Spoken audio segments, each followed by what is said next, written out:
Right, welcome back to Big Pete's Guitar Emporium.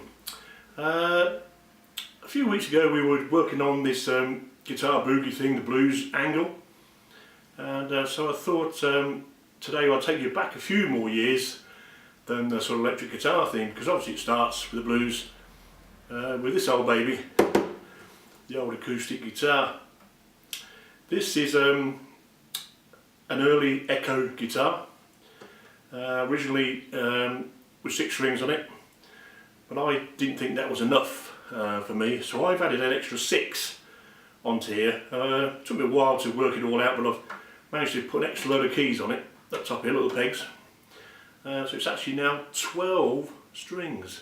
I know what you're thinking, how was he going to play something with 12 strings?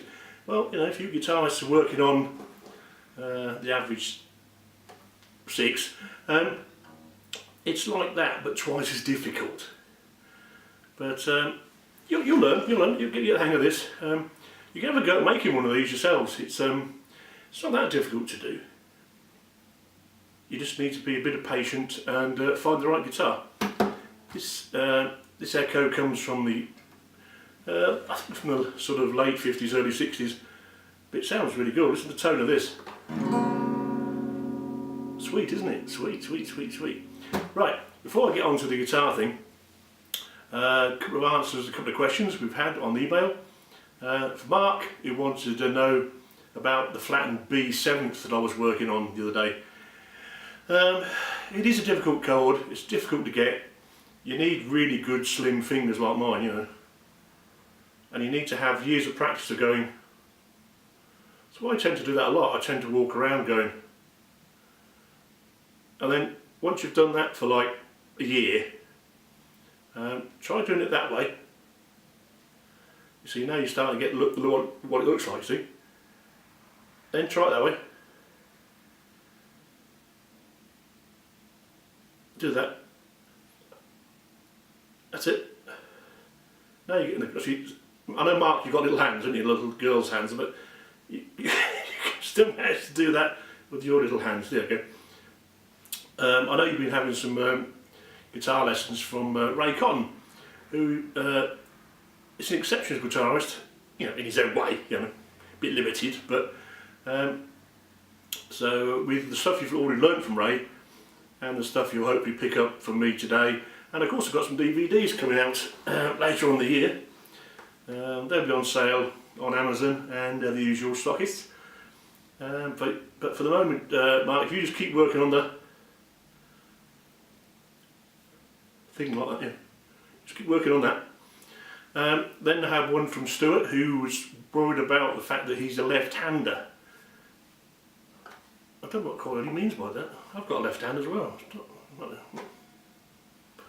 What that's about, I don't know. He said he plays guitar back to front. We can try that if you like.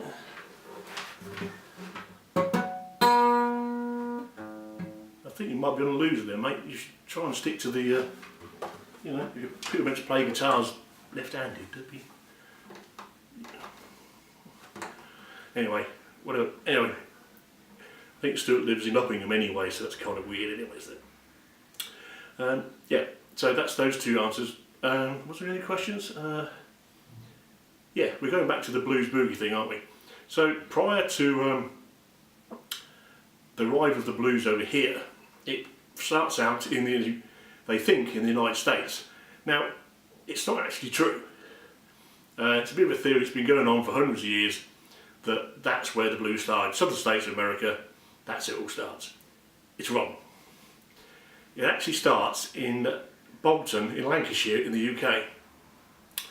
There was a guy called Eric Pithlewaite who was a miner in Bolton in the 1890s. Now, he had an industrial accident down the mine, lost one of his legs, but because he was a bit of a pauper, he slept to go down the mine and push one of the carts. Now you could do that with one leg, 2 hands, 1 leg, push the cart with coal in it. But he was exhausted up by half the day.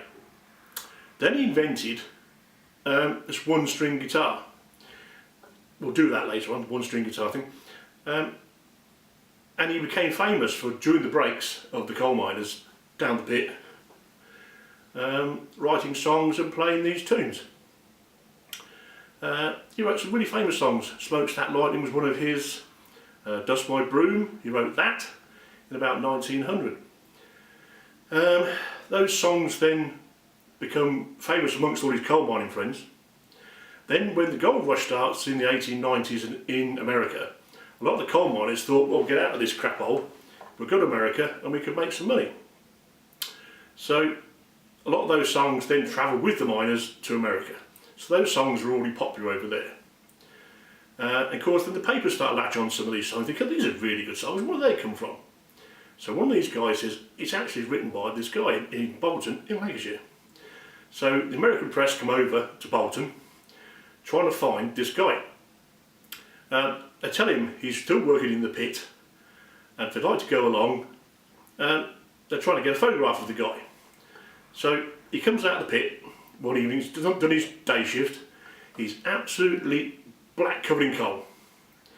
He's got his one string guitar, comes out the pit, it's half dark, and the bloke from the New York Times takes this really famous photograph, takes it back to America, and it's published all over America, this picture of him, and tells the story of his songs. Then some black guy in the South sees this picture in the paper. Now, unfortunately for him, he can't read, but he can see the picture and he goes, hey look, that's one of our guys. It's him, it's one of our blokes, he's writing these songs. So they go, well, if he can do it, you know, standing up for our rights, writing our songs about depression and hard work and which what the songs are about, we can try that as well. So they start getting in on the act. And then it sort of evolves from there really. But of course it starts with this guy in Bolton.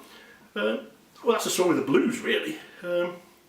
Then they start to take hold of the string and the songs and the guitars, and the banjos come in later. We'll do the banjo thing as well, I can do that, I'm very good at banjo.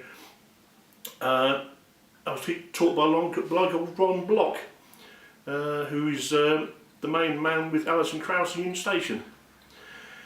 We're on to Ron anyway. So yeah, so that's the story of the blues. Let's get on with a bit more of that blues boogie from yesterday. So one of the chords that Mark was having trouble with was the E flat 7th, which is that one. Now, I think Mark, you're trying to do it like that. See, so I put my fingers. See, that's not going to get you the groove going on. What you really need is that. See, you see my little fingers?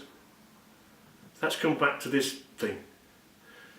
So, see how much better that is with me doing it? Woke up this morning. Now see, that's a bit of a fallacy, isn't it? How many musicians do you know that actually woke up in the morning?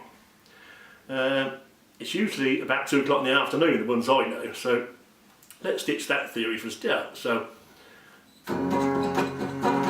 sometime in the afternoon I get out of bed. Sometime in the afternoon I get out of bed. Change of key. I'm up in time for my tea.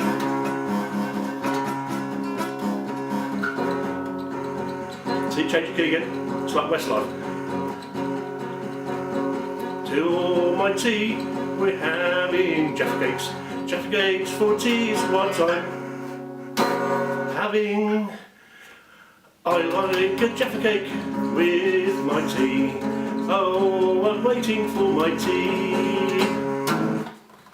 That's another one of my classics. That'll be on the new DVD when it comes out at Christmas. There's a Christmas version of that song. It's not Jaffa Cakes, it's Christmas Cake. So anyway, so thanks for tuning in for this bit of information on the birth of the blues. Take care of yourself guys, and we'll catch you later on down the road.